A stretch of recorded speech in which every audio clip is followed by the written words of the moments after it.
Imagínate que tu amigo te invita a una fiesta. Y cuando llegas hay muchas personas, y decoración, y comida, y bebida. Hay de todo para todo el mundo. Cuando te invita a alguien tan generoso, no tienes que preocuparte por tus necesidades. Puedes simplemente disfrutar y enfocarte en las personas alrededor de ti. Así es. Eso es justo lo que un buen anfitrión quiere para sus invitados. Y esa es justamente la imagen del mundo que encontramos en la Biblia. La creación es una expresión del amor generoso de Dios. Él es el anfitrión y los humanos somos sus invitados en este mundo de oportunidad y abundancia. Y se nos llama a mantener viva la fiesta y propagar su bondad. Esta es una hermosa imagen, pero no es la manera en la que las personas experimentan el mundo. Más bien, encontramos un mundo de escasez y de luchas, no de abundancia. Y Jesús creció en este tipo de mundo bajo ocupación militar, con gente perdiendo su tierra o sus familias debido a las deudas o la pobreza. Y sin embargo, Él decía cosas como: miren las aves, no almacenan comida, pero tienen suficiente. O miren las flores silvestres, son hermosas y abundantes y no están preocupadas por su existencia. Ustedes también deberían vivir así. Pero Jesús de seguro sabía que las cosas no siempre resultan bien al final. O sea, a veces simplemente no hay suficiente. Y Jesús experimentó la pobreza de primera mano, pero Él vio el mundo a través de la narrativa de la Biblia hebrea, que enseñaba que nuestro problema de escasez no es por falta de recursos. Más bien, el problema es nuestra mentalidad de que no se puede confiar en Dios. Quizás Dios no me va a dar lo que necesito, quizás no va a haber suficiente y quizás debo tratar de resolverlo por mí mismo. Y una vez hemos sido engañados y entramos en esa mentalidad de escasez, podemos justificar ese impulso de cuidarnos a nosotros mismos por encima de los demás. Y eso lleva a la envidia, a la ira, a la violencia y a un mundo donde pareciera que no hay suficiente. Se terminó la fiesta. Ahora es un campo de batalla. Pero Dios quiere que los humanos experimenten su generosidad y por eso Él eligió un pueblo, la familia de Abraham, y le promete que le dará la abundancia que Él quiere para todo el mundo. Dios va a proveer lo que ellos necesitan, solo tienen que confiar en su generosidad. Y a través de ellos, todo el mundo verá cuán generoso es este anfitrión. Pero eso no es lo que pasa. Los descendientes de Abraham, los israelitas, entran a la tierra de abundancia y rápidamente se olvidan del anfitrión que se las dio. Ellos actúan como si todo fuera de ellos y como si no hubiera suficiente, lo que lleva a la guerra y a la autodestrucción de Israel. Si yo fuera el anfitrión de esta fiesta, creo que me rendiría. Pero Dios no se rinde. Lo que Él hace es muy sorprendente. Él les da otro regalo. ¡Otro regalo! Sí, pero este regalo es diferente. Dios se da a sí mismo. Muy bien. Y Jesús, el anfitrión, se une a la fiesta de despojos. Y nota que Jesús vive con la convicción de que hay suficiente y de que podemos confiar en nuestro anfitrión generoso. Su mentalidad de abundancia le ha permitido vivir sacrificialmente y generosamente, aún frente a sus enemigos. Y Jesús llamó a sus seguidores a confiar como Él en la abundancia de Dios. Por eso, Él dijo cosas como: vendan sus posesiones y denle a los pobres, o no se preocupen por su vida. Él nos está invitando a vivir una narrativa diferente, una edificada en la confianza, en la bondad y en el amor de Dios. Pero vivir generosamente no significa que todo saldrá bien en la vida. Solo hay que ver a Jesús. Él fue traicionado por sus amigos y sufrió. Y no fue una sorpresa para Él. Jesús sabía que las personas se aprovecharían de su generosidad. De hecho, ese era parte de su plan. ¿En serio? Sí, piénsalo. Jesús sabía que todos hemos sido engañados por esta mentira de que no hay suficiente. Sí, es necesario vencer esa mentira. Y eso es lo que Jesús estaba haciendo. Cuando Él nos dio el regalo de su vida, la muerte de Jesús fue la expresión máxima del amor generoso de Dios. Sí, el amor de Dios puede transformar la muerte en vida y la escasez en abundancia. O como el apóstol Pablo lo dijo, conocemos el regalo de nuestro Señor Jesús, el Mesías, que aunque era rico, por nosotros se hizo pobre para que a través de su pobreza nosotros fuéramos enriquecidos. Y Jesús llamó a sus seguidores a vivir como si la fiesta real ya empezó. Sí, Él lo llamó el reino de Dios, y nuestra invitación a esta fiesta es otro regalo. La presencia personal del Espíritu de Dios nos puede enseñar cómo confiar en la generosidad del anfitrión tal como Jesús lo hizo.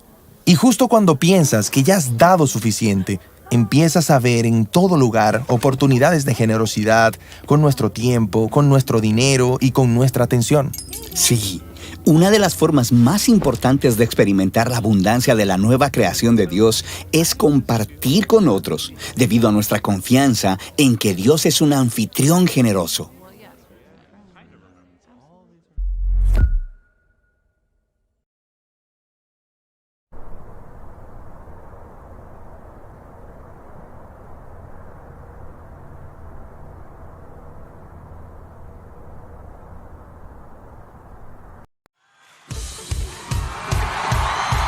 Bienvenido a casa.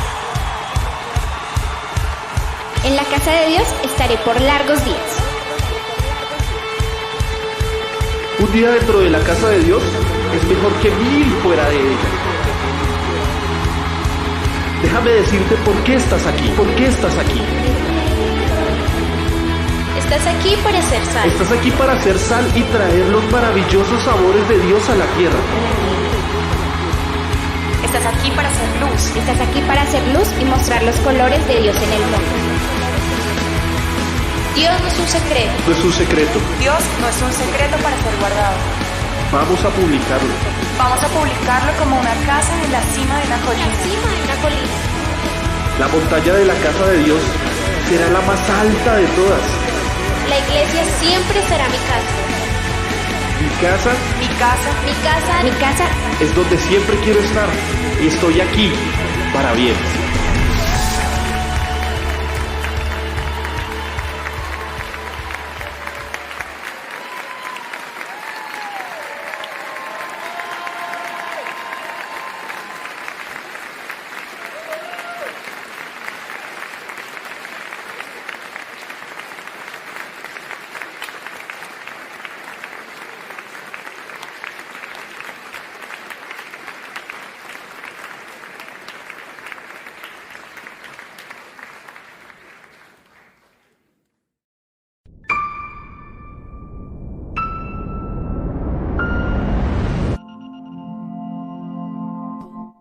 Hola, ¿qué tal, iglesia? Dios me les bendiga grandemente. Qué bueno poder estar aquí compartiendo con cada uno de ustedes, disfrutando de este tiempo para poder unirnos y compartir en celebración al Señor, en adoración, pero también para ser edificados a través de su palabra.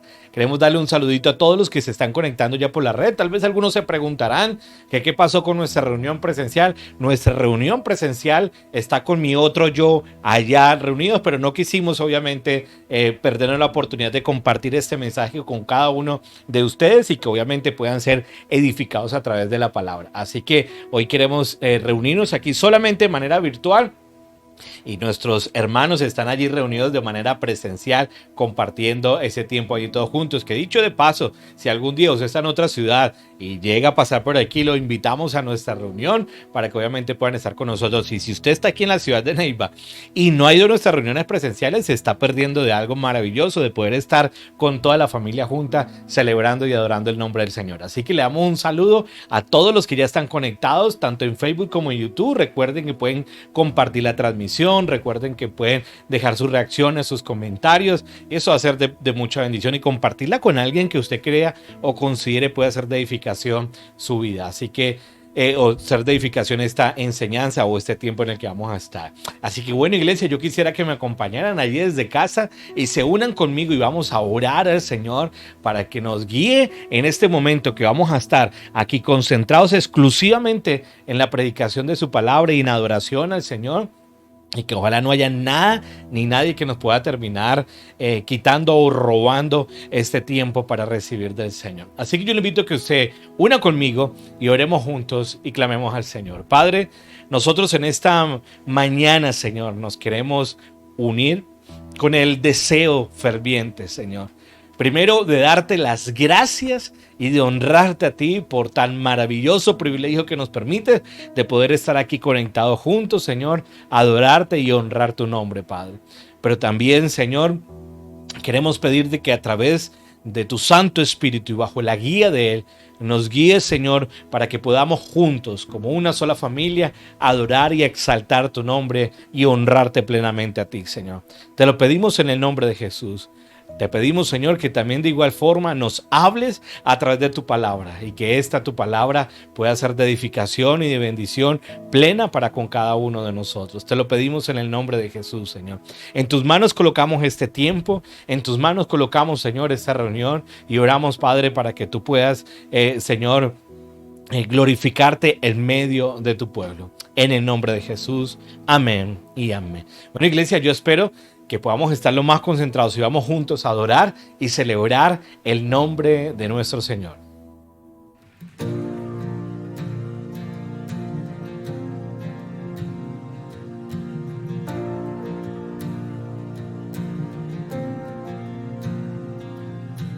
Como un río tu gracia fluye en mi ser. Sobreabunda tu amor, inundándome. Gracias, Cristo, libertado. Me salvaste, mi Redentor.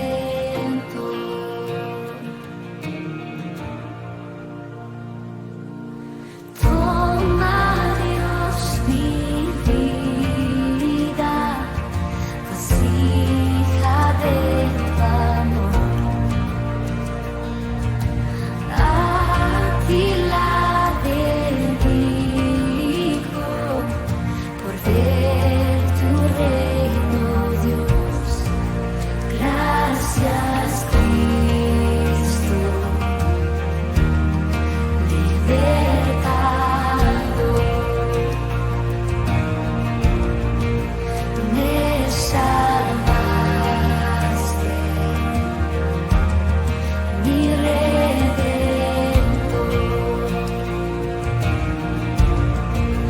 Gracias,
Gracias Dios, gracias Dios.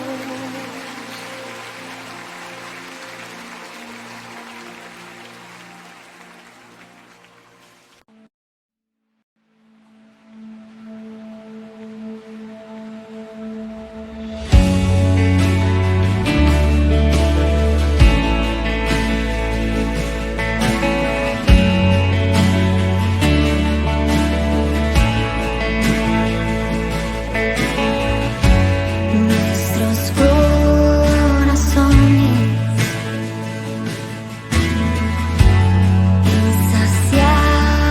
insaciables son hasta que conocen a su Salvador.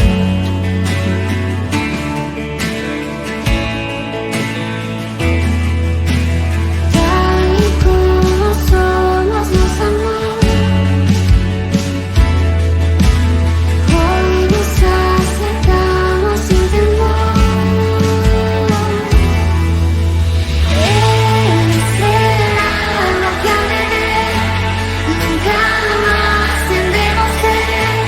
Jesucristo basta, Jesucristo basta. Mi castigo recibió y su herencia me entregó. Jesucristo basta, Jesucristo basta.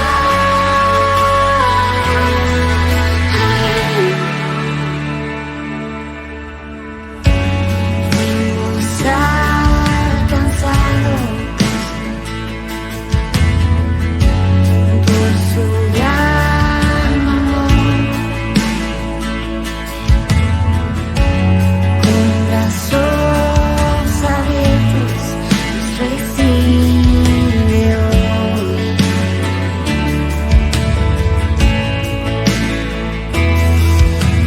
Tal y como somos nos amó. Hoy nos acercamos sin temor. Él es el alma que anhelé, nunca más tendremos sed. Jesucristo basta, Jesucristo basta. Mi castigo recibió y su herencia me entregó. Jesucristo basta, Jesucristo basta. Jesucristo basta.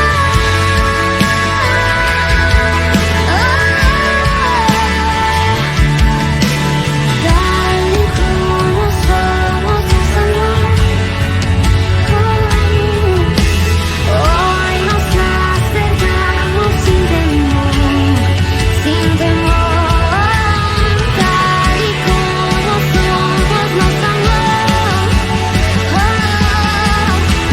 Hoy nos acercamos sin temor.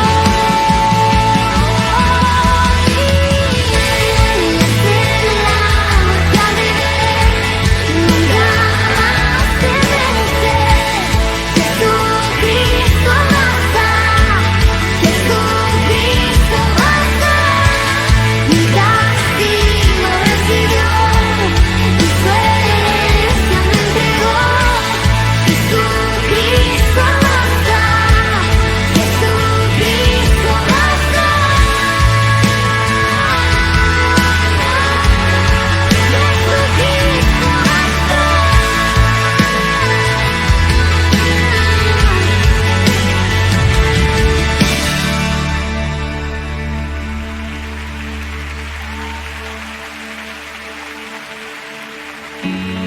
Ahora hay un futuro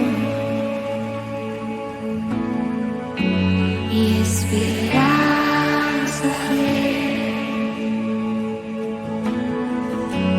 En su amor confiamos, hay descanso y vida.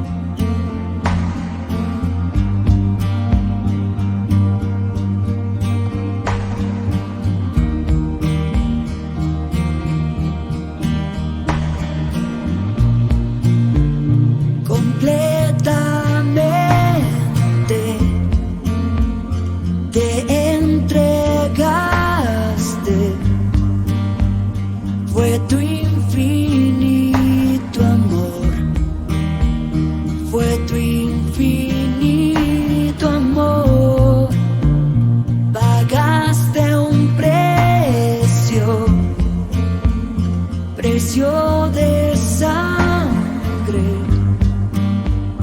fue por amor a mí.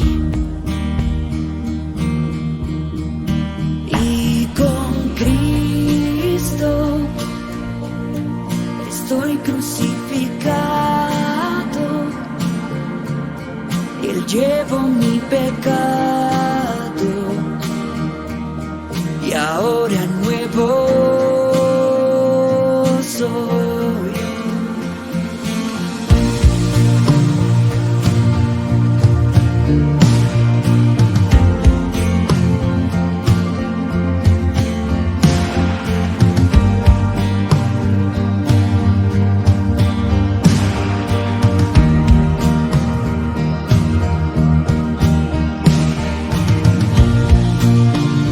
En cada herida llevaste mi aflicción, trajiste sanidad, trajiste sanidad. Al ver tu rostro me arrepiento. Sé que nada soy y con Cristo estoy crucificado. Él llevó mi pecado y ahora nuevo soy. Y con Cristo estoy crucificado y ya no vivo yo, mas Cristo vive en mí.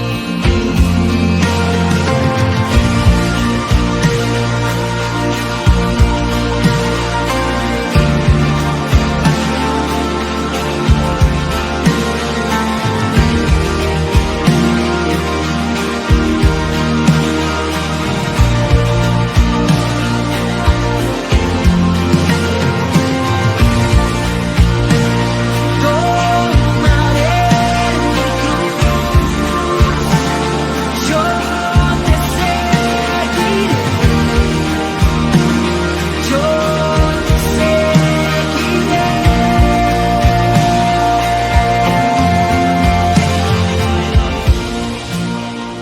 De tal manera tú amas sin condición, aunque soy pecador, aunque soy pecador, tomaste mi lugar en aquel madero. Incomparable Dios, y con Cristo estoy crucificado.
Bueno, iglesia, espero que haya sido de bendición, de edificación, ese tiempo allí en casa, adorando y celebrando el nombre del Señor. Así que bueno, damos una bienvenida a todos los que ya han ido llegando, los que se han ido conectando con nosotros, a los que ya están compartiendo, dejando sus saludos allí. Recuerden que estamos tanto por Facebook como por YouTube y pueden dejar allí todos sus comentarios, sus saludos, compartir la transmisión con todos sus amigos, con los grupos de WhatsApp, allí mejor dicho, bueno, pueden hacerlo. Así que nos alegra muchísimo que puedan estar allí compartiendo con nosotros durante este tiempo. Bueno, para los que han ido llegando, como les decía al inicio, tal vez algunos se preguntarán, bueno, ¿y qué pasó con la reunión presencial?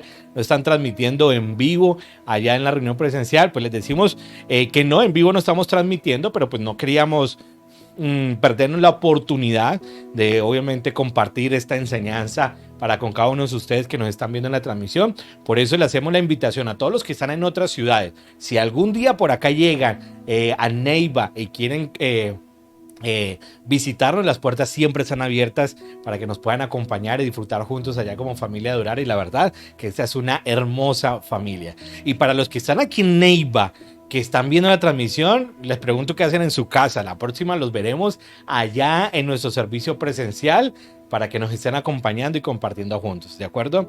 Así que bueno, iglesia, un saludito para todos. Igualmente quiero comentarles acerca de las actividades que tenemos durante la semana. Tenemos nuestra oración en las mañanas, de 5 a 6 de la mañana, de martes a viernes, de 5 a 6 de la mañana haremos nuestro tiempo de oración y lo haremos allí por la plataforma Zoom, perdón, por Facebook estaremos transmitiendo, así que esperamos que nos acompañen allí por Facebook de martes a viernes de 5 a 6 de la mañana. También los viernes en la noche tenemos nuestro estudio bíblico de interpretación bíblica para que se pueda unir con nosotros a estudiar la palabra de Dios. Estamos en el libro de Efesios. Únase, si ese es su deseo, háganoslo saber y con mucho gusto le compartiremos el link para que se pueda unir con nosotros. Lo estamos estudiando de manera virtual, unidos por la plataforma Zoom, ¿de acuerdo? Así que ahí los esperamos. Y también los domingos, pues los esperamos en nuestra reunión presencial, allí para que nos puedan acompañar, o si no, pues estaremos también aquí en nuestras transmisiones y nos acompañen aquí con nosotros, ¿de acuerdo? Así que pues bueno, iglesia, queremos pedirle de que nos acompañen a orar para ir inmediatamente de lleno a la enseñanza de la palabra de Dios y pedirle al Señor que hoy nos hable a través de su palabra, que yo sé que su palabra hoy nos va a edificar un montón. Sí, yo le invito a que cierre sus ojos y vamos a orar. Padre, queremos en esta mañana, Señor, agradecerte inmensamente por todas tus bendiciones. Agradecerte, Señor, porque sabemos que tú eres bueno para con nosotros. Nos bendices inmensamente, Señor. Y una de esas bendiciones es saber de que podemos venir hoy delante de ti y entrar ante tu trono confiadamente, Señor, y poder adorarte, Padre. Pero también una de las demostraciones de tu bondad y de tus bendiciones es que podemos sentarnos ahora y escuchar tu palabra y saber que lo que allí en tu palabra está nos edifica, nos exhorta, nos consuela a cada uno de nosotros, Señor. Así que pedimos la guía de tu Santo Espíritu en todo cuanto vayamos a hacer, Señor. Gracias te damos en el nombre de Jesús. Te bendecimos, Señor. Amén y amén. Bien, iglesia, hace 8 días que estuvimos en nuestra reunión presencial allí transmitiendo en vivo, estuvimos compartiendo el inicio de una serie que vamos a empezar por el capítulo 10 del libro de Mateo. Y esta serie la llamamos de discípulos a apóstol o de aprendiz a enviado. Y era esa preparación que el Señor Jesús empezó a tener con los discípulos. Y empezamos a ver en los primeros capítulos, en los primeros versículos, vimos cómo había sido el llamado de los discípulos, que había sido un llamado soberano. Había sido Dios el que los había escogido a ellos. Ellos nunca habían venido de manera voluntaria a buscar al Señor, sino que Dios fue el que los llamó y los preparó durante todo ese proceso a cada uno de ellos. Y en esta preparación fue la que nos centramos hace 8 días, en cómo el Señor iba preparando a los discípulos y los iba formando a cada uno de ellos. ¿Para qué? Para convertirlos en apóstoles. Si ustedes vieron en el versículo 1 del capítulo 10, allí Mateo los llama a ellos los 12 discípulos y en el versículo 2 los llama inmediatamente los apóstoles, cuando ya iban a hacer o a ejecutar una tarea. Así que esa es la intención del texto y la prédica de esos 8 días, en centrarnos en cómo el Señor se enfocó en la preparación de los discípulos. Hombres completamente llenos de debilidades. Hace 8 días estuvimos hablando nosotros de cómo la Biblia y el Espíritu Santo, quien fue y que inspiró la Biblia, en ningún momento omite, para nada está omitiendo, las debilidades de los discípulos del Señor, ni de los 12 discípulos, ni de ninguno de los grandes hombres de la fe que están en la Biblia. Hombres llenos de muchas debilidades. Podríamos haber visto a Abraham, que bajo el desespero y no confió demasiado en el Señor, pues en ese momento terminó teniendo relaciones con su esclava para poder, supuestamente, entre comillas, ayudarle a Dios para poder tener un hijo en su vejez. Y cometió muchos errores, tal vez Abraham. También podemos ver a Moisés, también podemos ver las debilidades del rey David, las debilidades de Salomón. Podemos ver inmensamente cómo todos estos hombres tuvieron grandes debilidades.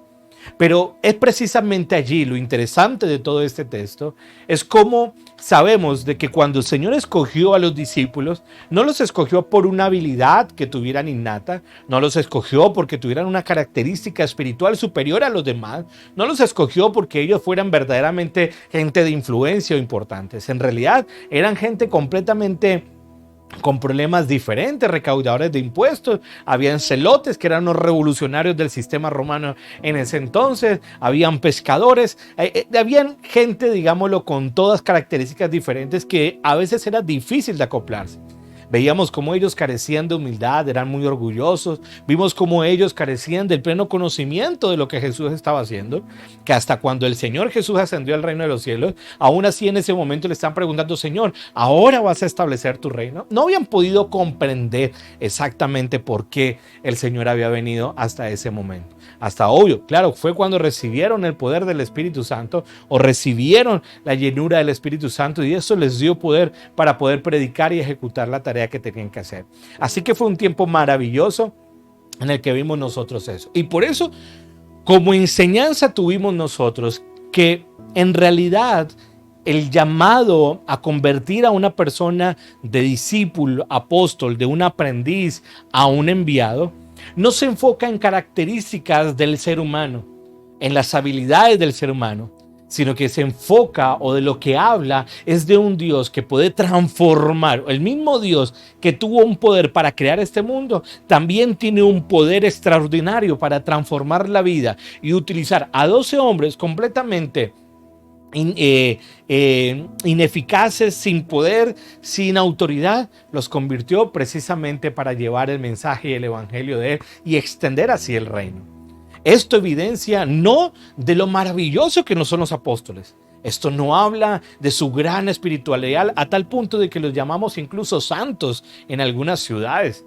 O en algunas religiones los llaman santos, como si se tratara como si el asunto hubiera sido por sus habilidades, cuando en realidad fue el poder de Dios obrando en ellos.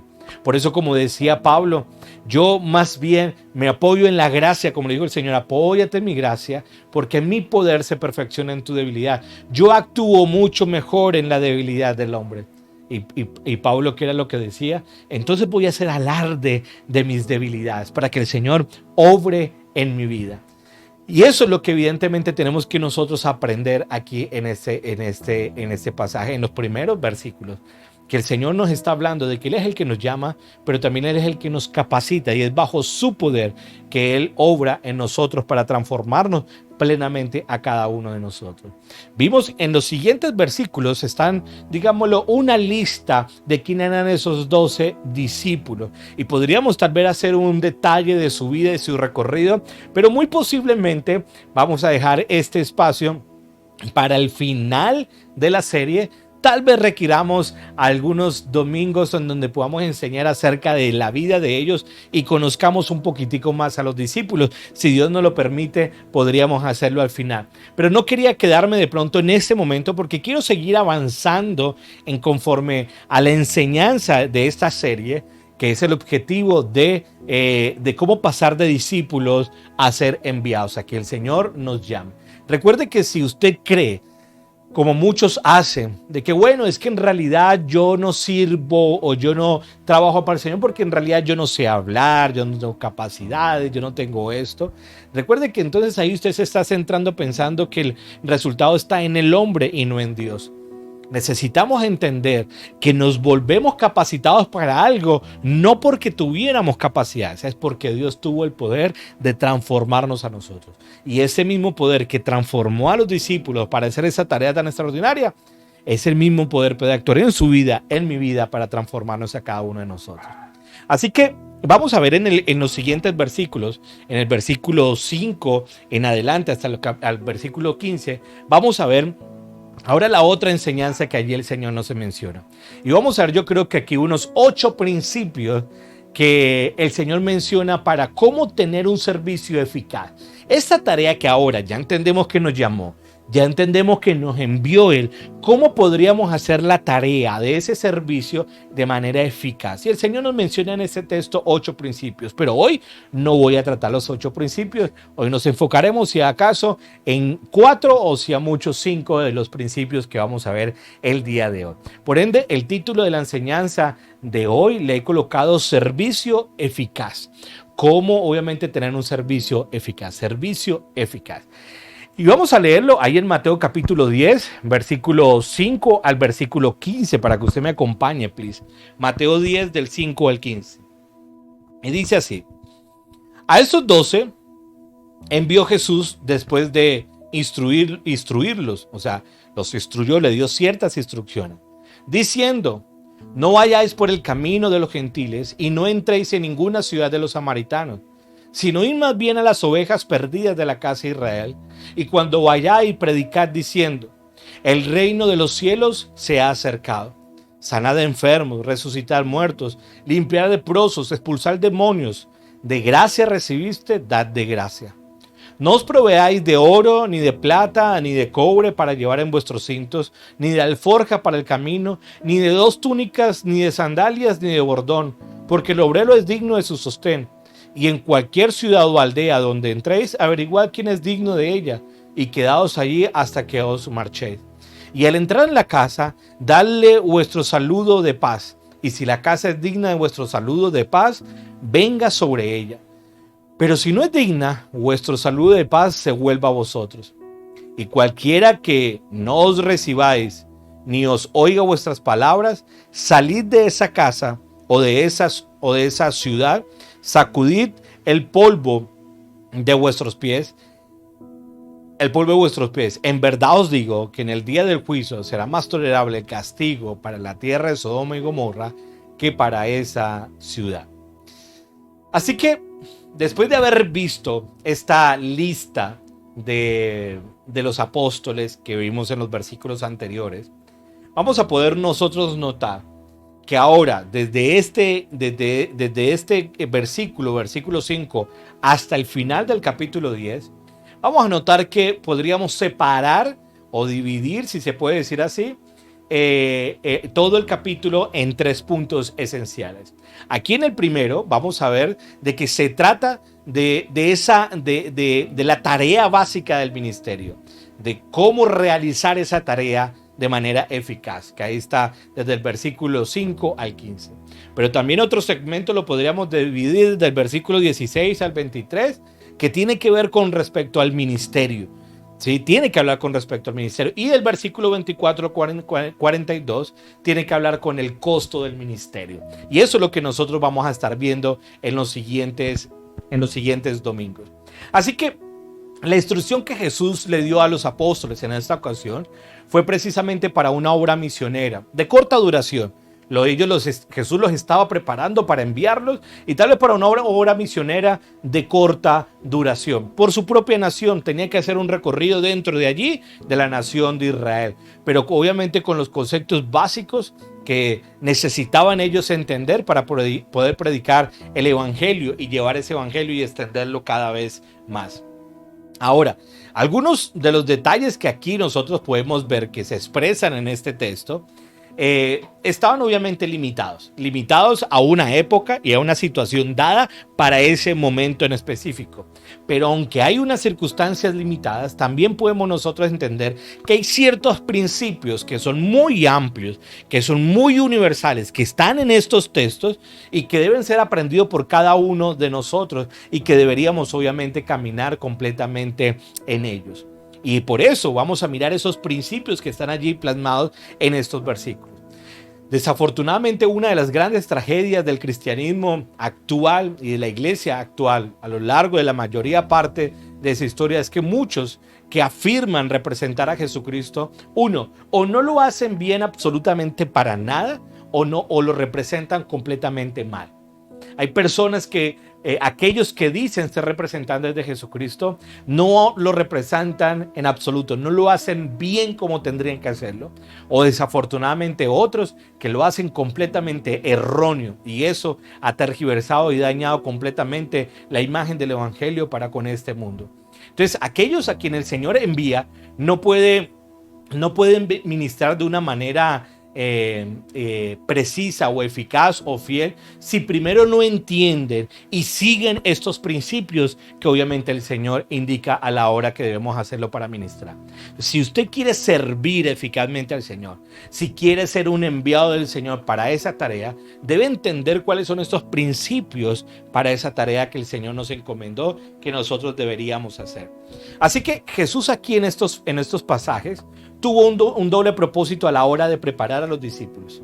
¿Cuál era el doble propósito de esta misión que el Señor iba a hacer? Uno, era obviamente el bien de los perdidos, pues que las personas escucharan el mensaje del evangelio, que escucharan las buenas noticias, pero también había otro propósito, era formar a los discípulos, que los discípulos fueran formados en esta etapa y ellos pudieran ser preparados para la tarea más grande que se les encaminaba en un tiempo más adelante.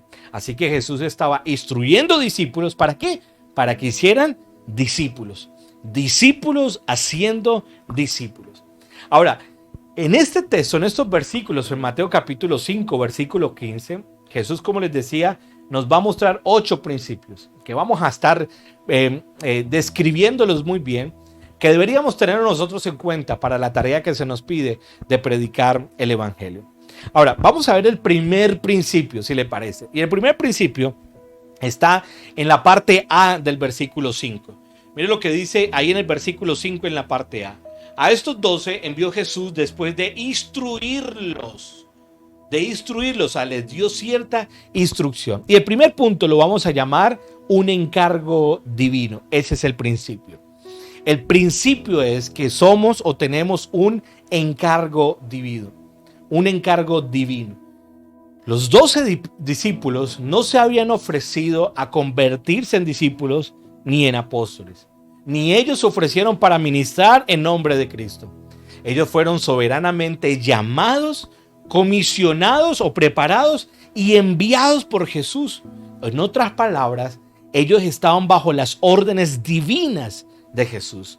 Ese era un principio fundamental, que se estaban bajo unas órdenes divinas. Así que los discípulos fueron llamados y enviados por un mandato directo, verbal de Jesús. Y su voluntad para ellos fue específica e inconfundible. Ellos sabían exactamente qué era lo que tenían que hacer. ¿Por qué? Porque tenían ciertas instrucciones que tenían que hacer. Ahora, cuando nosotros vemos este texto en el que nos habla de que el Señor les dio instrucciones a ellos, esas instrucciones en el sentido original del texto de la palabra de Dios, nos muestra que se utilizaba en el Nuevo Testamento para muchos aspectos interesantes y yo quisiera mencionárselos a usted. Por ejemplo, esa palabra de dio instrucciones, ese verbo que se utiliza ahí en el original, se utilizaba como un término militar. ¿Y en qué sentido? En que representaba la orden de un oficial para los que estaban bajo su mando. Una orden que requería obediencia sin vacilaciones y sin reservas. Entonces, ese dio instrucciones se utilizaba en el argot militar precisamente para eso. También ese dio instrucciones, el verbo que está allí detrás, se utilizaba en términos legales, como se usa en una citación judicial, como lo podríamos utilizar ahora en la actualidad. Una citación judicial que si usted desobedece esa citación, pues el individuo, el ciudadano, va a llevar un castigo severo por aquel incumplimiento de esa norma. Habían ciertas instrucciones de un juez. Pero también podemos utilizar ese mismo verbo, utilizado en el Nuevo Testamento, ese verbo para un término médico, en el que representa la prescripción o las instrucciones de un médico que se le da a un paciente, y que si el paciente quiere recuperar, tiene que obviamente cumplir esas instrucciones. Así que, ¿cuál es la idea de ese dio instrucciones? Esa palabra dio instrucciones, ¿cuál es la idea? Y es que es de obligar a una persona a dar la respuesta adecuada a esa instrucción. Entonces, cuando el Señor da esa instrucción, lo que le está diciendo a los discípulos es que ellos están obligados, ¿cierto? En otras palabras, a dar una respuesta a esa instrucción divina, que tienen que estar a la altura. Así que, por ende, el soldado estaba obligado a obedecer las órdenes de sus superiores. Por ende, alguien que estaba implicado en algún asunto legal estaba obligado por las órdenes del tribunal o por las órdenes del juez para que obviamente hiciera lo que tenía que seguir allí al respecto. Pero también en el caso de un paciente estaba obligado a seguir las instrucciones del médico si quería obviamente estar bien. Así que en varias formas la expresión que se usa aquí, el Señor está indicando que deben dar una respuesta y están obligados. Esas instrucciones es que tenían un encargo divino. Y esa palabra instrucciones ustedes la van a encontrar a lo largo del Nuevo Testamento, que está plasmado allí en muchas partes. Así que cuando nosotros nos damos cuenta del llamado, nos damos cuenta que ese llamado proviene del Señor, no tenemos ninguna otra opción más que responder como un soldado responde a su oficial superior, o como una persona responde ante un tribunal frente a un juez. Y la pregunta es si usted entiende ese llamado que se le está haciendo y si está respondiendo a la altura del llamado que se le está haciendo. Pero lo interesante que también podemos ver es que cuando el Señor les da un encargo, unas instrucciones, el Señor les está dando las normas, Él da las órdenes. ¿Y cuál entonces sería nuestra responsabilidad? Nuestra responsabilidad sería entonces obedecer. El Señor da las instrucciones, da las normas, y nuestra responsabilidad es obedecer completamente al Señor. Y allí es donde nosotros debemos tener en cuenta esto, lo que nos menciona la palabra. Usted y yo estamos para obedecer esas órdenes, esas instrucciones de Dios. Mira, iglesia, Dios en realidad no requiere creatividad o innovación en los ministerios. Él requiere obediencia y fidelidad en el ministerio. Mire lo que dice 1 Corintios capítulo 4, versículo 2. 1 Corintios 4, 2 nos dice esto. Que todo hombre nos considere de esta manera, como servidores de Cristo y administradores de los ministerios de Dios. Ahora bien, además se requiere de los administradores que cada uno sea hallado fiel. ¿Qué es lo que el Señor requiere de sus administradores, de aquellos que están bajo el servicio de Él? Que sean hallados fiel o que se encuentren fieles al llamado que el Señor dice. Mire, desafortunadamente, iglesia, uno se termina encontrando que hay muchos que creen, otros que creíamos que deberíamos hacer el mensaje de Dios, el evangelio, lo deberíamos hacer más atractivo para que las personas aceptaran el mensaje. Y trayendo esto, desafortunadamente, como consecuencia, que el mensaje se vuelva un mensaje simple, sin confrontar el pecado, un mensaje barato, un mensaje sin costo alguno. Y ese es el dolor. Que muchos creen que, tenemos que transformar el mensaje para que la gente en realidad lo acepte. Cuando nosotros creemos de esta manera, que debemos hacer el mensaje del evangelio más atractivo, es porque entonces creemos que el evangelio, como dice la Biblia, que lo debemos predicar, entonces es defectuoso y que nosotros necesitamos mejorarlo. Y eso es un gravísimo error. El Señor nos muestra cómo debemos nosotros predicar el evangelio. ¿Cómo debemos llamar a las personas al arrepentimiento y decirle que se arrepientan de sus pecados? No, pastor, ¿sabe qué? Eso no le habla de los pecados. A la gente háblele de motivación. A la gente háblele que pueden emprender, que Dios los va a acompañar, que van a descubrir todo el potencial que hay en ellos, que van a lograr sus metas, que van a conquistar sus sueños. Es un mensaje atractivo, pero es un mensaje simple, completamente simple. ¿Puede ser atraído mucha gente? Sí, posiblemente. Es posible que tal vez mucha gente pueda llegar a ser atraída por ello. Así que quien cree de esta manera, que nosotros debemos hacer el mensaje del evangelio más atractivo, es porque creemos incluso, como dice la Biblia, que tal vez necesitamos mejorarlo porque creemos de que ese mensaje no es bueno. Pero también el que cree que es necesario, que el mensaje debe ser más atractivo para que sea más aceptado, entonces creen que incluso el poder está en lo que nosotros le agregamos y no en lo que Dios nos pide que prediquemos fielmente. ¿Por qué tenemos que hacer del mensaje más atractivo? ¿Acaso el poder está en lo que yo puedo transformar o en el poder que Dios puede hacer cuando predicamos fielmente ese mensaje? Eso es lo que tenemos que tener en cuenta. Porque la palabra nos muestra a nosotros que el que tiene el poder para cambiar a las personas por medio de la predicación, fiel a su palabra, es el Señor. Él es el que tiene el poder. Mire, por ejemplo, lo que dice Romanos 1:16. Romanos 1:16 nos dice: porque no me avergüenzo del evangelio, pues es el poder de Dios para la salvación de todo creyente. El evangelio es ¿qué? Poder. ¿Para qué? Para salvar a todo creyente. ¿Por qué tenemos que tratar de modificar la semilla para que la semilla sea más atractiva? No, iglesia. No se trata que el mensaje sea modificado para que sea más atractivo. Se trata de predicarlo fielmente porque el poder proviene de Dios para transformar en salvación a todas las personas. Romanos 5:11 también, Isaías 55:11 también nos lo dice. Isaías 55:11. Así será mi palabra que sale de mi boca. No volverá a mí vacía sin haber realizado lo que deseo y logrado el propósito por el cual la envié. El Señor dice que la palabra que sale de Él va a terminar realizando aquello por la cual Él decidió que tenía que hacer. Va a cumplir el objetivo precisamente. ¿Por qué? Porque el poder está en el Señor. Ese es el problema, desafortunadamente, iglesia, con esta generación de nuevos creyentes que quieren predicaciones que les motiven y les levanten el ánimo y los haga sentir completamente bien. Y no quieren la palabra de Dios, que es en realidad la que tiene el poder de cambiarnos y de salvarnos a nosotros.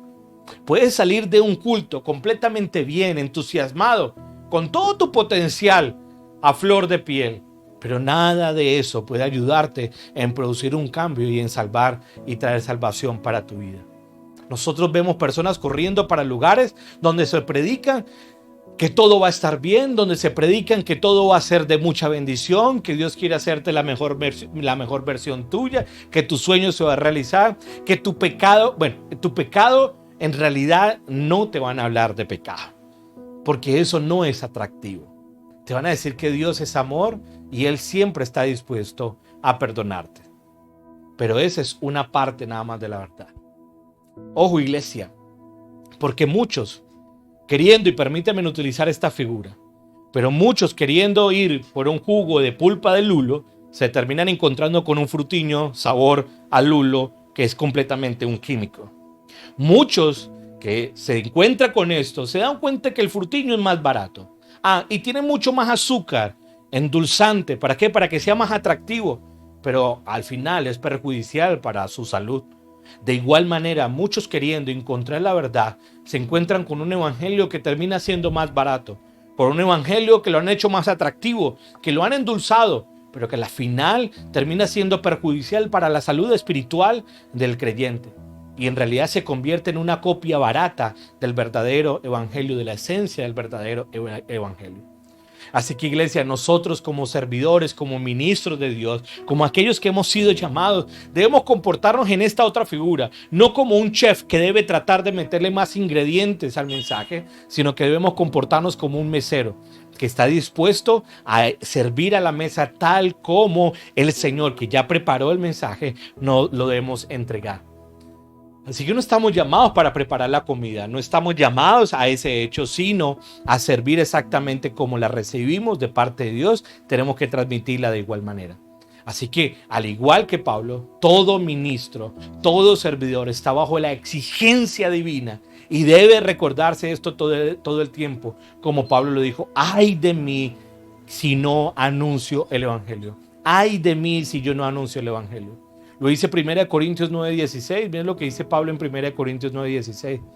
Porque si predico el evangelio, no tengo nada de qué gloriarme, pues estoy bajo el deber de hacerlo, pues ay de mí si no predico el evangelio. Ay de mí. Y es esta verdaderamente la preocupación que deberíamos tener nosotros. Ay de nosotros si no predicamos el evangelio. Así que en ese sentido general, todo creyente está comisionado por el Señor y está obligado a obedecer su llamado de ir y de presentar a Jesús al mundo, de predicar al mundo el nombre del Señor. No todo creyente, y eso seamos sinceros, no todo creyente está llamado a ser un predicador, a ser un maestro, a ser un pastor o a ser un misionero. Pero sí todo creyente está llamado a ser testigo de Cristo ante el mundo. Jesucristo no tiene seguidores que no estén bajo sus órdenes de la gran comisión de ir a ser discípulos a todas las naciones, como lo dijo en Mateo 28:19. Él no tiene gente que esté fuera de ello. Todos sus creyentes están bajo esa cobertura y bajo esa orden de ir y a ser discípulos. Así que el primer y más esencial elemento para servir eficazmente es la comprensión absoluta de ser soberanamente llamado por el Señor, que fuimos dotados, capacitados, preparados y fortalecidos por el Señor para hacer la obra de Él a su manera y no a la nuestra. Así que nosotros los hijos de Dios no determinamos nuestro propio destino, ni marcamos nuestros propios patrones, ni nuestros propios planes. Nosotros estamos bajo órdenes divinas, tenemos un encargo divino en el que tenemos que ejecutarlo de la mejor manera, con total fidelidad y en total obediencia. El segundo principio que nosotros podemos ver aquí en este texto está en el versículo, la parte 5b y el versículo 6. Mire lo que dice: no vayáis por el camino de los gentiles y no entréis en ninguna ciudad de los samaritanos, sino id más bien a las ovejas perdidas de la casa de mi Padre. Aquí en este texto, el Señor les está dando un objetivo preciso, central a cada uno de ellos. Y yo creo que si nosotros queremos servir eficazmente, ¿cierto? Queremos servir al Señor de manera eficaz, este pasaje de tener un objetivo central es esencial a tenerlo en cuenta en nuestro ministerio o en nuestro servicio. Un ministro que no está centrado en ciertos objetivos prioritarios es un ministro que está condenado completamente a la mediocridad.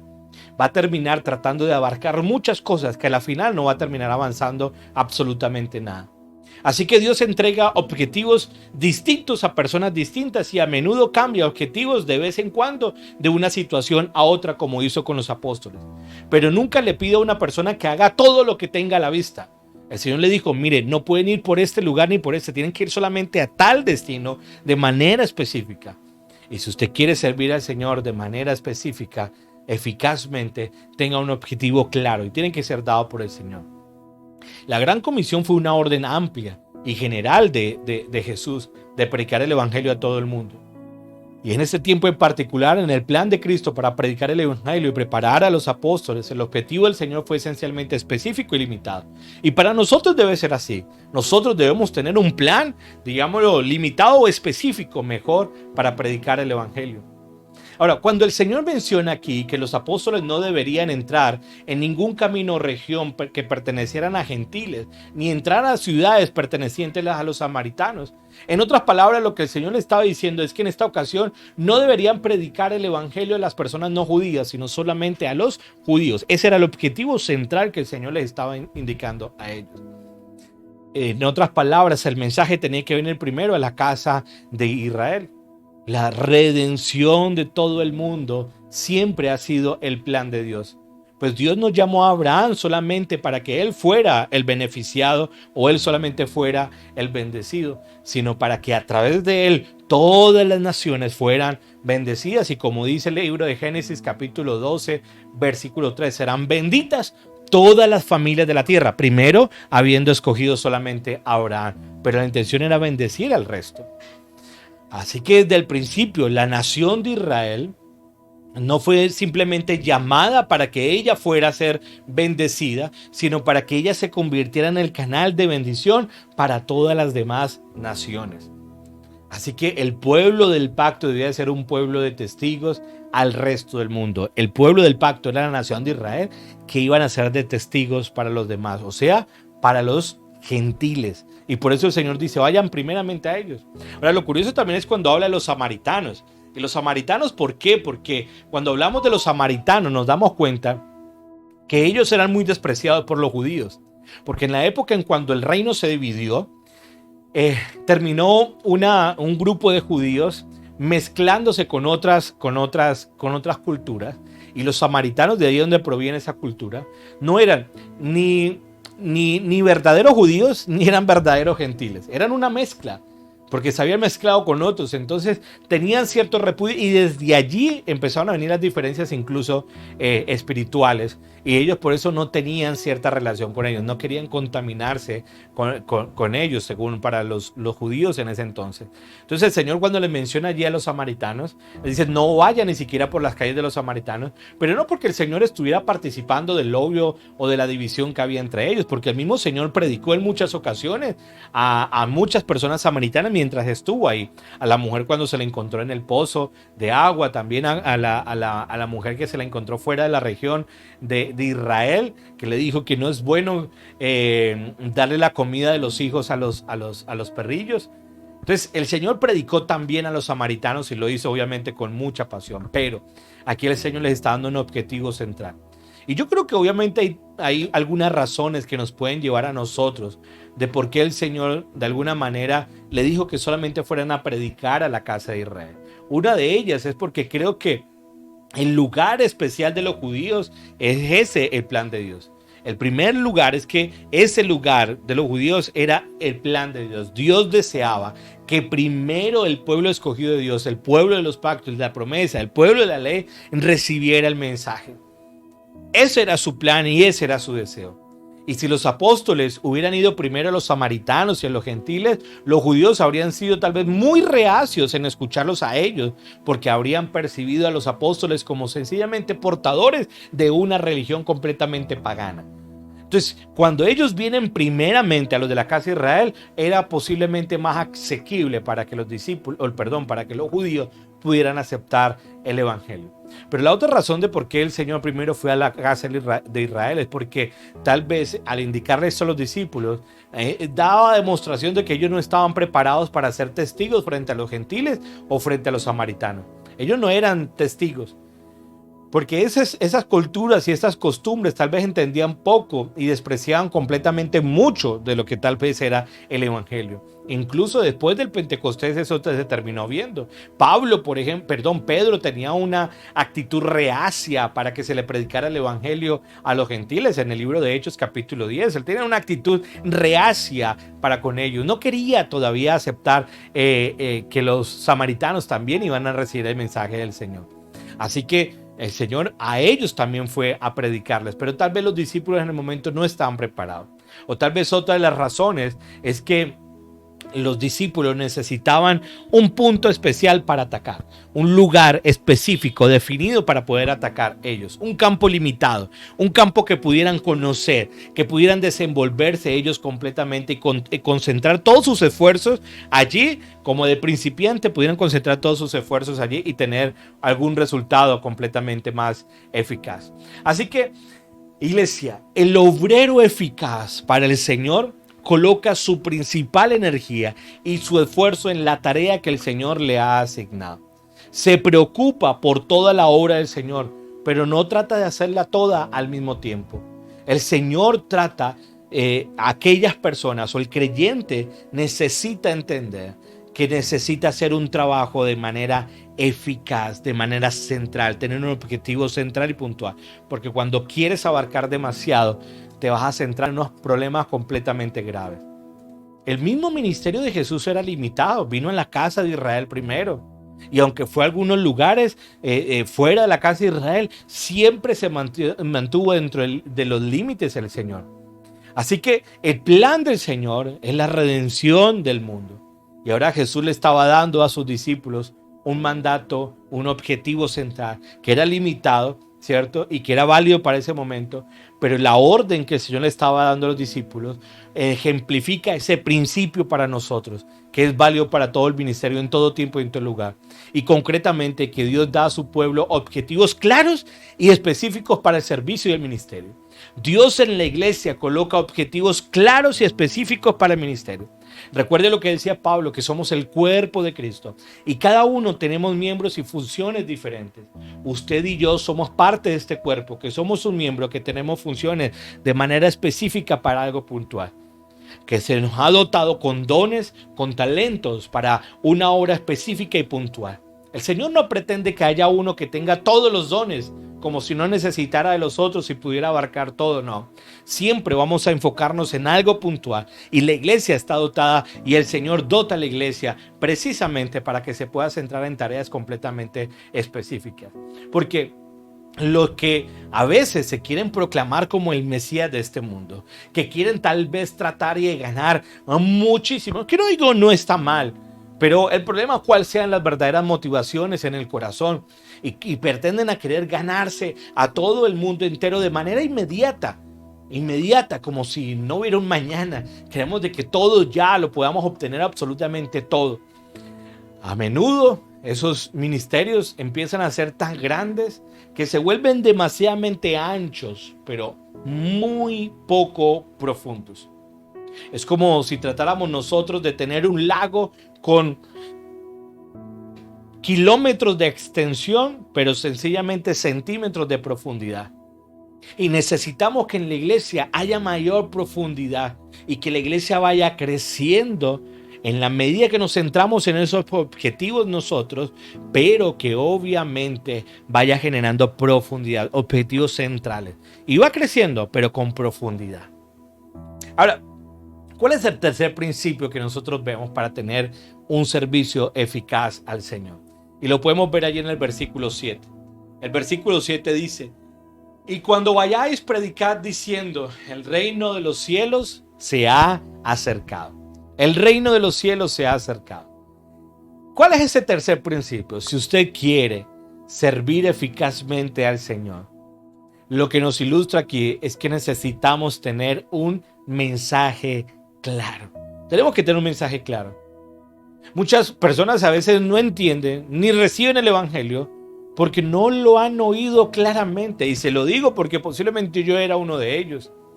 A veces no solo el mundo, sino que a veces los creyentes están confundidos acerca del cristianismo porque hay predicadores, hay maestros que se desvían del evangelio, del reino, hacia todo tipo de causas con énfasis completamente secundarios. Y entonces vemos que el evangelio, pensamos que el evangelio se trata de prosperidad, pensamos que el evangelio se trata de sanidad, pensamos que el evangelio se trata de alcanzar, de emprender, de progresar, de ser prósperos, de ser bendecidos. Pensamos que el evangelio se trata. Y a la final la gente termina confundiéndose. A la final, ¿qué es el evangelio? Y la gente no tiene claro que el evangelio es el plan ejecutado de Dios para una generación completamente caída, perversa en su naturaleza, y que Él vino a través de su Hijo amado Jesucristo a morir allí en la cruz de Calvario para redimirnos a nosotros y para perdonar nuestros pecados, y que en Él podamos tener completa salvación y de esta forma ser justificados nosotros, presentarnos justos delante de nuestro Padre Celestial, constituirnos completamente como sus hijos, y somos llamados hijos de Él, para que de esta manera podamos vivir en obediencia a la palabra de Dios y crecer a la estatura de Cristo, para cuando Él nos llame podamos decir: heme aquí, Señor, y podamos ser glorificados juntamente con Él en una eternidad. Ese es el evangelio y esa es la buena noticia que el Señor proclamó. Que de allí, de la enseñanza, podemos sacar otras cosas que podemos aprender nosotros del evangelio, son asuntos aparte. Pero el problema es que le hacemos creer a la gente que el evangelio son todas estas cosas, cuando a la final terminamos enseñando. Y vemos gente confundida. Y yo creo que muy posiblemente Satanás es el más interesado en hacer que el evangelio sea infructuoso, que el evangelio no tenga resultados, que el evangelio no se entienda para las demás personas. Y cuando el evangelio está nublado, a veces enfocando lo que la iglesia es para establecer el reino de Dios, por eso armémonos un partido político para establecer el reino y vamos a llegar al gobierno. Y creemos de que el evangelio y la iglesia se enfoca absolutamente en eso, o por asuntos culturales, por asuntos sociales, por asuntos económicos o ambientales. Y no es así, iglesia. Eso es nublar el evangelio completamente y su mensaje termina siendo confuso y obviamente el poder se termina diluyendo y necesitamos tener un mensaje claro que necesitamos predicar y ese evangelio predicado una y otra vez y todos los días se nos sea completamente predicado. Así que el evangelio que Jesús le dio a los apóstoles, ¿cuál era? Predicar. Lo expresó de manera sencilla. ¿Qué tenían que predicar? El reino de los cielos se ha acercado. Claro que obviamente ellos debían elaborar y explicarles a los demás qué significaba el reino de los cielos se ha acercado. No era que iban repitiendo como locos y como loros la palabra el reino de los cielos se ha acercado. Lo explicaban, pero el mensaje central y claro era el reino de los cielos se ha acercado. Y cuando habla de que el reino de los cielos se ha acercado, nosotros podemos entender que esto significaba de manera puntual es que primero se manifiesta ese reino en una conversión. Que cuando una persona entra al gobierno soberano de Dios, confiando en Cristo para salvación, es completamente convertido o salvo esa persona. El reino de Dios se manifiesta de esa forma. Pero también cuando les decía que el reino de los cielos se ha acercado, es que ese reino se manifestaba también en consagración.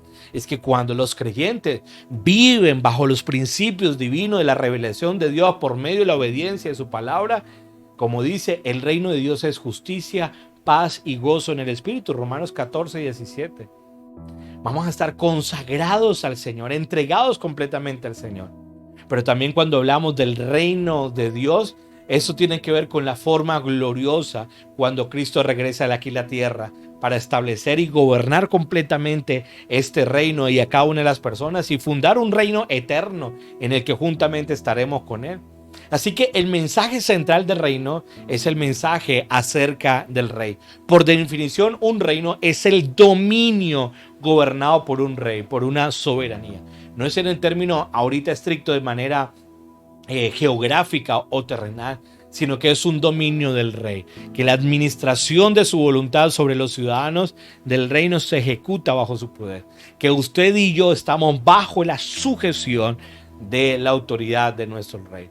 Así que el reino de los cielos es sobre todo el dominio del señorío de Dios, donde Él gobierna por su voluntad divina sobre toda la creación. Así que iglesia, yo creo que el evangelio del reino tiene muchas prácticas y muchas ramificaciones donde podemos aprender muchas cosas, así como asuntos personales. Pero a menos que su mensaje central de la provisión soberana de Dios para la salvación del ser humano se entienda, se acepte y se obedezca claramente, tratando de aplicarlo incluso para otros campos de la vida, necesitamos que obviamente el mensaje sea completamente claro para las personas. A veces hay gente con la que uno se encuentra que no sabe ni siquiera qué es evangelio, no sabe ni siquiera qué son buenas noticias y no sabe ni siquiera cómo explicaría el evangelio. Y ahí es donde está el asunto y el problema. Así que el evangelio puede transformar todas las sociedades, puede transformar a las personas, puede transformar completamente individuos, puede transformar toda una sociedad transformando individuos. Ese es el poder que hay en el evangelio. El cuarto punto, iglesia, es que lo vemos en el versículo 8. En el versículo 8 dice: sanad enfermos, resucitad muertos, limpiad leprosos, expulsad demonios, de gracia recibiste, dad de gracia. Y es que aquí el cuarto principio que nos está mostrando es que los discípulos tuvieron credenciales que confirmaban evidentemente que ellos eran los enviados del Señor. Si usted puede notar, a veces los médicos y los abogados y otros profesionales exponen a vista los diplomas que ellos tienen y a veces incluso por normas legales y además por confianza de la gente, pues los exponen para que la gente sepa que fueron gente estudiada, muy preparada, que certifica obviamente sus calificaciones y la autoridad que tienen para practicar determinada tarea o ejecutar determinada tarea.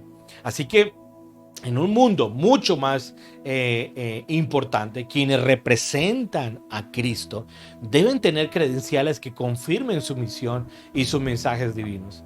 Jesús ofreció señales confirmadoras para sus propios ministros y ahora llama a los apóstoles a demostrar la autoridad que tienen realizando señales y prodigios similares como las que Jesús realizó. Así que debido a que los 12 no tenían tal vez un entrenamiento formal y obviamente no eran parte del liderazgo religioso judío establecido, estaban dominados por los escribas, por los fariseos, por los saduceos, por los sacerdotes, debido a que ni siquiera eran rabinos, como tal vez en su momento se le expresó a Jesús. Y debido a que en ese momento no había un Nuevo Testamento que confirmara su mensaje y que la mayoría de los judíos había distorsionado completamente la comprensión incluso de las propias escrituras del Antiguo Testamento, los discípulos no tenían un medio especial de confirmar su predicación y enseñanza. ¿Cómo podían demostrar ellos que lo que predicaban en realidad provenía de Jesús? Cuando Jesús hizo milagros era para confirmar el mensaje que él predicaba. Cuando hizo sanidades era para confirmar el mensaje. Cuando perdonó pecados era para confirmar que era el Hijo de Dios. Pablo lo dijo en una ocasión en el libro de Corintios: las señales de apóstol han sido hechas entre vosotros en toda paciencia por señales, prodigios y milagros, en 2 Corintios 2:12. Entonces, estas fueron señales que probaron que Jesús facultó a los apóstoles cuando los envió en su primera misión. Y las señales, los prodigios y los milagros que Jesús mandó a realizar a los apóstoles no fueron con el propósito de mostrar simplemente un poder sobrenatural puro inherente a ellos. Los milagros que ellos realizaron crearon obviamente asombro, ¿cierto? Y demostraron el carácter de Dios y la naturaleza del reino de Dios. Ahora, ¿cuál fue esa primera credencial que el Señor les dijo? Que habían de sanar enfermos y limpiar leprosos. Habían que sanar enfermos y limpiar leprosos. Jesús no quería que las personas simplemente conocieran el poder de Dios, sino que supieran que Él ofrecía ese poder. ¿Con qué objetivo? Para ayudarlos. Además de que evidenciaba que Él era verdaderamente el Hijo de Dios y que eso eran verdaderamente los discípulos, el objetivo era que la gente comprendiera que Dios había estado allí para ayudarlos. Los milagros eran milagros que señalaban la piedad y la misericordia de Dios. Demostraban el corazón compasivo del Señor, quien se preocupaba por aquellos que están sufriendo, por aquellos que están llorando, por aquellos que están afligidos, por aquellos que están necesitados. Recuerden cuando encarcelaron a Juan el Bautista. Juan el Bautista preguntó si él era el Mesías o tenían que esperar a otros. ¿Y cuál fue la respuesta de Jesús a los discípulos de Juan el Bautista? Vayan y háganle saber a Juan todas las cosas que oíste y que viste. Los ciegos ven, los cojos andan, los leprosos son limpiados, los sordos oyen, los muertos son resucitados y a los pobres es anunciado el evangelio. Entonces Jesús sabía que Juan reconocería esos milagros como la característica que confirmarían de que él era el Mesías. Y así va a ocurrir con los discípulos. Y aunque nosotros creemos que esos milagros y esas señales fueron dados específicamente como evidencia para los apóstoles del evangelio que ellos predicaban, creemos que aquellos que auténticamente representan a Jesucristo aún se deben dar a los enfermos, a los que sufren, a los oprimidos y a los necesitados de cualquier tipo. Y si bien creemos de que Dios puede en un momento dado sanar por medio de la oración de alguien, puede traer un milagro por medio de la oración de alguien, debemos entender que el énfasis principal aquí es que todo creyente debe estar dispuesto a ayudar al que está enfermo, ayudar a aquellos que sufren, ayudar a los que están oprimidos. Porque el Señor siempre está a favor de ellos. Y si queremos servir eficazmente como iglesia en el ministerio, debemos estar dispuestos a ayudar a aquellos que obviamente están en situaciones como esta. El líder cristiano que pasa todo su tiempo y esfuerzo trabajando con los sanos y solamente con los adinerados, y no evidentemente esto no van a mostrar que no son enviados para Dios o no son llamados por Dios. Toda persona necesita el evangelio y todo creyente necesita que obviamente podamos prestar la ayuda y la provisión de Dios. porque Dios tiene compasión por los que están en una grave necesidad. Y esa debe ser la actitud que debemos tener nosotros, porque debemos tener mucho cuidado, iglesia, porque los falsos profetas no tienen misericordia ni tienen compasión. Los falsos maestros, los falsos pastores o los falsos profetas más bien utilizan a las personas y abusan de ellos con el propósito único de su propio beneficio. Son egoístas. Y Jesús advirtió esto. Y Jesús le dijo, obviamente, allí a esta generación de los escribas que gustan de andar con largas ropas y aman las salutaciones en las plazas y las primeras sillas en las sinagogas y los primeros asientos en las cenas, que devoran las casas de las viudas. En Marcos 12, 38 al 40. Y el Señor mencionaba esto. Nosotros podríamos tratar, iglesia, de ser muy ortodoxos en nuestra doctrina. Podríamos ser muy buenos en nuestro carácter moral. Pero si no mostramos compasión con los pobres, no mostramos compasión con los enfermos, con los afligidos, creo que estamos difiriendo mucho de lo que en esencial el Señor nos está indicando. El Señor también menciona que otra credencial de los apóstoles era que iban a resucitar muertos y echar fuera demonios. Y esta es una característica interesante, porque aquí los apóstoles estaban facultados para manifestar el poder de Dios, incluso en devolver vida a muertos y echar fuera demonios. Así que el ministerio del verdadero siervo de Cristo se caracteriza por el poder de Dios para redimir vidas, para ofrecer comprensión espiritual divina y producir crecimiento espiritual. Gente que puede estar dispuesta a ayudar a que gente salga de la oscuridad y entre a la luz admirable de Cristo. Eso es lo que el Señor desea. Aquellos que están en oscuridad, aquellos que están en una venda en sus ojos, con una venda en sus ojos y completamente ciegos, a ellos fuimos llamados nosotros a predicar. ¿Y cuál es la otra credencial que el Señor les dijo que me parece interesante que está en este texto? Es que les dijo a ellos, de gracia recibiste, dad de gracia. Y esa fue una amonestación. Los apóstoles recibieron de Dios su poder milagroso y debían usarlo sin pensar en ganancias o en alguna ventaja personal. El poder era de Dios, no era de ellos. Así que ellos no podían cobrar. Debía usarse todo esto para la gloria de Dios y no para las propiedades de los ministros ni para las propiedades de los discípulos. Así que, iglesia, el siervo fiel de Jesucristo se caracteriza porque es generoso y no busca para su propio beneficio. Muchas veces nosotros encontramos gente que sí puede terminar extorsionando a otros, como ocurría en la época de Jesús. Y muchos obtenían su vida lucrativa, incluso de echar fuera demonios. A veces nosotros vemos ahí en la Biblia que habían personas endemoniadas y que incluso tenían seres queridos endemoniados que estaban dispuestos a dar lo que fueran, a pagar cualquier precio por la liberación de su familiar o pagar cantidades de plata por la sanidad de algún familiar. Y obviamente allí aparecían unos charlatanes dispuestos a aprovecharse de la desesperación de estas personas. Y también pagaban todo lo que podían y hacían. Recuerde lo que ocurrió con la mujer de flujo de sangre, que dice que sufrió mucho de muchos médicos y gastó todo lo que tenía y nada había aprovechado y antes aún le iba peor.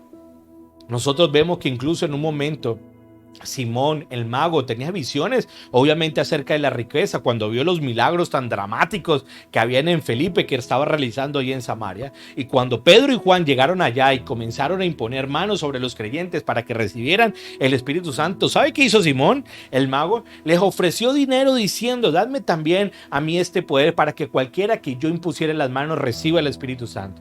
Entonces Pedro le dijo, tu dinero perezca contigo porque has pensado que el don de Dios se obtiene con dinero. Los discípulos habían entendido la lección y sabían que esa era su creencia.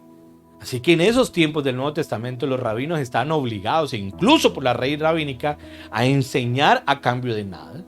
Debían aprender a enseñar y los discípulos estaban así. Moisés enseñó eso y Moisés sabía que había recibido la ley de Dios, de parte de Dios, y de manera gratuita, no podía cobrar absolutamente por eso. Y no se podía cobrar por terminar enseñando, obviamente, la ley de Dios.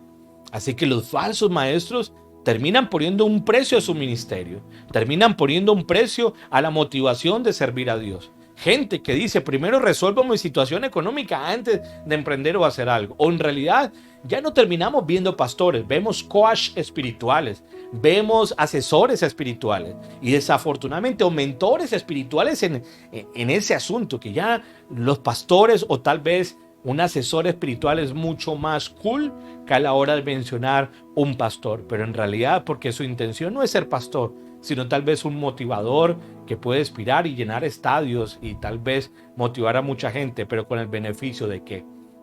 Así que los falsos maestros siempre van a colocar un precio a su ministerio, porque su motivación no es servir a Dios ni a los hombres, sino servirse a sí mismo.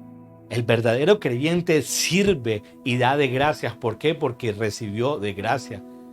Así que lo mismo lo dice, por ejemplo, en Pedro y en Tito.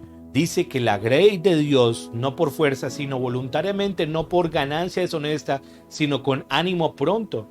O en el libro de Tito dice, codicioso de ganancias deshonestas. No deben ser las personas que sirven al Señor. No deben ser codiciosos de ganancias deshonestas. Así que yo creo, iglesia, que la aplicación de esta enseñanza debe ser que el pueblo de Dios debe obviamente sostener a los ministros, como lo vamos a ver en el versículo 10. La iglesia debe sostener obviamente a los ministros, porque el obrero es digno de su alimento, como lo dice ahí el versículo 10. Pero no deben poner sus servicios al alquiler del mejor postor, como ocurrió con un profeta del Antiguo Testamento, que al que mejor le pagara, a ese le profetizaba. Como en la actualidad ocurre, la verdad nos distanciamos mucho de ello. Pero los creyentes no deben poner sus servicios en alquiler al mejor postor, ni exigir ninguna cantidad que crean que deben merecer para que se le paguen de esta u otra forma. Es responsabilidad de todo creyente ministrar fielmente conforme a la palabra, y la responsabilidad del pueblo es sostenerlo fielmente a cada uno de ellos. Así que este equilibrio nosotros los vamos a ver en el siguiente punto, y con este le termino inmediatamente con el siguiente principio, porque mire lo que dice el versículo 9 y 10. El versículo 9 y 10 dice: no os proveáis de oro, ni de plata, ni de cobre para llevar en vuestros cintos, ni de alforja para el camino, ni de dos túnicas, ni de sandalias, ni bordón, porque el obrero es digno de su sostén. Así que, ¿cuál era el principio aquí que se estaba manifestando? Es que los discípulos deberían aprender ellos a tener confianza en la provisión de Dios, que ellos deberían depender de la provisión de Dios. Eso, el Señor está aquí ilustrando de esa manera práctica en ese pasaje, que deben ser de plena confianza para con Dios, para cualquier necesidad que tenga, porque debemos saber que Dios es el que provee absolutamente. Los apóstoles no deberían exigir el pago por sus servicios, sino que ellos deberían de alguna manera estar dispuestos a lo generosamente. Ni siquiera deberían acumular previamente dinero para llevarlo a hacerlo, como aquellos que dicen, bueno, déjeme resuelvo primero mi situación económica y después si me dedico a servir al Señor o al llamado, y eso obviamente no está así. El mandato que recibieron ellos es: no se provean de oro, ni de plata, ni de cobre, ni ninguno de eso. Y era, digamos, monedas que se utilizaban en diferentes regiones de ese momento, en ese mismo rango. La alforja muy posiblemente se refería a una bolsa que tenían de comida para llevar en el camino. Y el Señor dice, ni siquiera eso deben preocuparse, porque recuerde lo que el Señor enseñó, lo que el Señor mencionó en la enseñanza del Sermón del Monte. No se preocupen por el comer ni por el vestir, porque yo voy a proveer absolutamente de todas estas cosas. Así que los apóstoles, iglesia, deberían ponerse en marcha con un mínimo de ropa, con un mínimo de provisiones, confiando en que el Señor les proveería todo lo que necesitaría. Dios mismo estableció ese principio. El obrero es digno de su salario, y entonces Dios se va a encargar de cumplir esa promesa para aquellos que se encargan de su tarea. Busquen primeramente el reino de Dios y su justicia, su santidad, y todo lo demás vendrá por añadidura. Pablo le escribió a Timoteo: los ancianos que gobiernen bien sean tenidos por dignos de doble honor, mayormente los que trabajan en predicar y enseñar, pues las escrituras dicen: no pondrás bozal al buey que trilla, y digno es el obrero de su salario, en 1 Timoteo 5, 17 y 18. Iglesia, yo creo que el pueblo de Dios debe hacer más que simple proveer para las necesidades básicas de los ministros, de los que trabajan para la obra de Dios. pero y obviamente también se deben honrar para aquellos que sirven en la obra del reino de Dios, porque como dice 1 Corintios 9:14, los que anuncian el evangelio, que vivan obviamente del evangelio, pero la actitud de los que predican el evangelio es confiar plenamente en la provisión de Dios, que Dios es el que obra, que toca corazones, y ellos tienen que ir por el camino y esperar que Dios fuera proveyendo en la ruta. Así que los ministros no deben exigir completamente nada. Nunca deberían poner precio a su trabajo. Y porque saben que confían plenamente que el Señor va a proveer para cada una de sus necesidades y que el Señor va a obrar exactamente para ello. Y eso es lo que debe expresar todo creyente, todo ciudadano amoroso que está entregado al Señor. Así que, iglesia, estos apenas son 5 principios, nos quedan otros 3 que nos demuestran cómo podemos ejecutar una tarea de manera eficaz. Usted está siendo llamado por el Señor para esa tarea. No siga rehusando a esa tarea, porque no hay mayor privilegio que vivir una vida entregada para nuestro Rey y para nuestro Señor. Pero si usted no conoce al Señor y no tiene todavía este gozo de vivir una vida plena en total rendición del Señor, le animo que pueda hoy estar dispuesto a venir delante de Él y rendirse en total arrepentimiento y pedir perdón por sus pecados. Y creer de que Jesucristo pagó esa deuda por usted y recibirlo y creer en Él como su Salvador. Así que, iglesia, oremos. Padre, yo te doy muchas gracias por este tiempo que tú nos has permitido estar. Gracias, Señor, porque tu palabra nos edifica, tu palabra nos confronta, Señor, tu palabra nos consuela, y esto nos parece a nosotros maravilloso. Gracias por ese maravilloso privilegio de poder haber sido llamados para ti, Señor, y para servir a tu causa. Úsanos, Señor, de la manera, y queremos hacerlo de manera eficaz como lo está enseñando tu palabra. Queremos hacerlo, Señor, de manera precisa. Gracias te damos, Padre, por tu bondad y por tu amor, y ayúdanos como iglesia a hacer cada vez más esa tarea con total integridad, con total amor, con total pasión, sabiendo que de ti viene esa provisión. En el nombre de Jesús. Amén y amén. Bueno, iglesia, yo espero que esta palabra haya sido de bendición, de edificación para cada uno de ustedes. Espero que tengan un excelente fin de semana, y si saben de que de pronto esta palabra puede edificar a alguien, compártanla y pueda bendecir a muchas otras personas. Iglesia, un fuerte abrazo. Nos veremos el martes 5 de la mañana, de martes a jueves, de 5 a 6 de martes a viernes, de 5 a 6 de la mañana. Estaremos ahí en nuestro tiempo de oración transmitiendo por Facebook. Así que ahí los esperamos. Un fuerte abrazo. Chao, chao. Bendiciones.